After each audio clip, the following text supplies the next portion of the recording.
Ladies and gentlemen, it's once again time for the boxview. So it's also time again to talk about a promising project I, Corbbox, have been baking recently on Kickstarter.com, providing you with the reasons why I did so, but also telling you my concerns.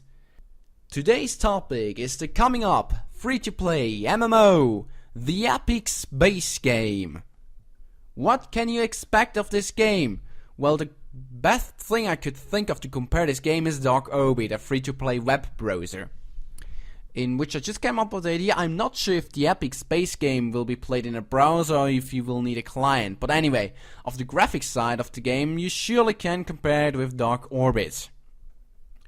But what you can do much more things in the Epic Space Game than in Dark Orbit. So let's start with the future list.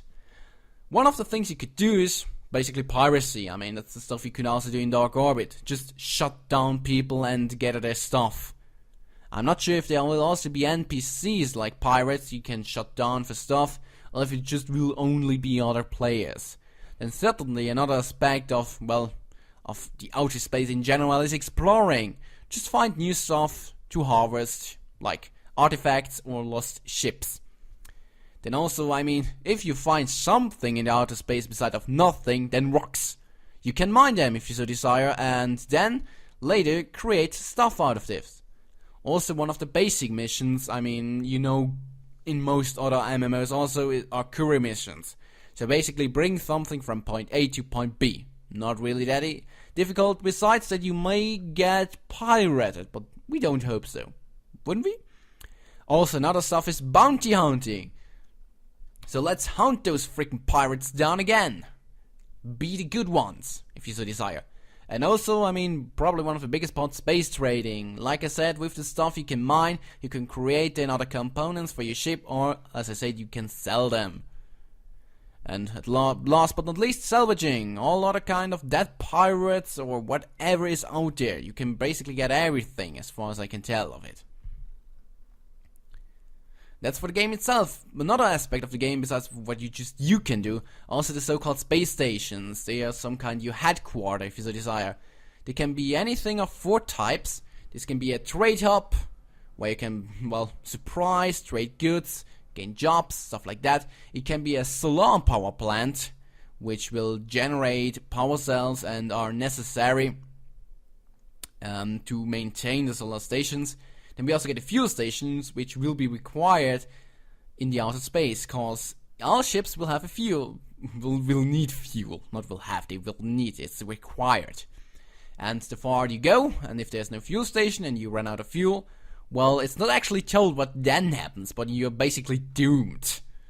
Another stuff is in an ammo factory, cause you just can't shot if you get magazines. And last but not least, it's a shipyard is also possible where you can create, sell or buy new ships. Sounds rather interesting. It's not really that much, but basically everything what an MMO for me in outer space needs, and it's also a big improvement compared to Dark Orbit as far as I can tell. What does concern me though is it's also developed for the iOS, and you truly can see that on the interface. I'm not sure how that's going to work on the PC, but hey, we will see. And also another stuff which does concern me is, like I say, what happens if you go too far out and you run out of fuel? Are you just basically doomed? Or would you count another place and hello, help me, I'm out here, can bring me somebody fuel? And also coming to piracy, you see in the trailer in the background that you can shut down those space stations as far as they are not deployed and while they are deploying. My question is now, if they are deployed, and let's say fixed somewhere out of space, can just somebody come and shut those things down again? Cause that would really annoy me. I mean, how would you be able to protect them 24 hours? Impossible. You would have a lot of friends who just didn't guard your space station. I mean, come on, that's ridiculous. Or maybe another function which would be interesting. Let's say, as long as you're online, all your space stations are valuable targets. But as soon as you log out, well, they are gone again.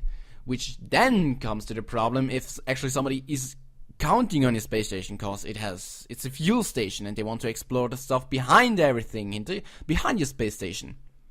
How well?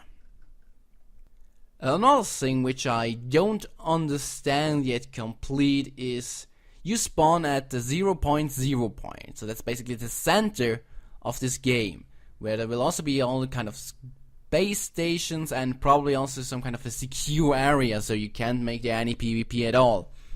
But afterwards, if you go and expand it, I mean, yet there's no limit set, there's no end of the map at all. I don't see how it's going to work out yet, but hey, that's not the good stuff.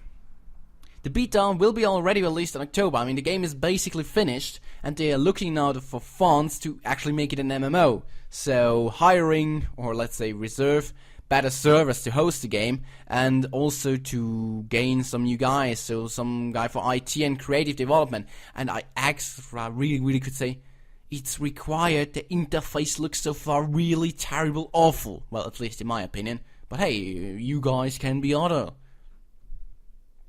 That's basically what the fans need. And for how much they are looking for? Only $20,000 and have rosed so far 1,819. And it's still 23 days to go. Myself is in for $500 and speaking now of the rewards, they are in my eyes. Cause all rewards will give you a benefit in the game. So, whoa, it's thundering out there. Not sure if you're hearing it. Anyway, for $1 you will already get 100 in-game credits. Later on, for $9 you already get a space station you can deploy wherever you want. And for $19 you get 1 million credits, 1 interceptor class fighter and a free space station. Oh Christ, that's quite a lot of stuff. The question now comes, how much of a value is 1 million? If you can have that in, let's say, one evening play session, then that's not really much, but I tend to say that 1 million is quite a lot. And also the other stuff you get, I mean, you get a better ship, and also, again, for free, a space station. But then the funny thing starts to go, because for $35 you then will have beta access, but nothing of the stuff before. For $55 then you get better access as beta access, as well as a free station plus the interceptor class fighter, but no money at all.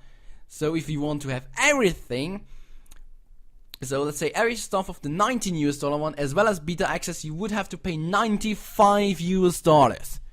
But well, you get also 2 extra beta keys. However, the next step after those 95 is 500, where I'm in, and I'm not sure if I actually really liked it one. Because I get a Odin class supercarrier.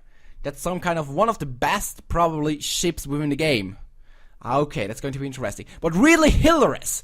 The reward's getting hilarious at $1,000. What do you get? You get basically 5 keys. So you can give 4 keys away, and you also get a mass destruction weapon. Come on, you don't give guys a mass destruction weapon for $1,000. That's not responsible. And for 5,000, well, they fly it to Colorado, to the game studios. And for 10,000, they will name the spawning point after you. How well, that's it so far, guys. I hope you're going to enjoy it. I certainly will go to enjoy the epic space game, and I will give you later information when the beta is out on October if it actually was worth it. And I really hope they have to change that interface. It really looks awful. I am playing on a PC, and it's obvious that this interface was conceived for iOS. Honestly. Anyway, Corbbox of the 3rd Game Division, over and out.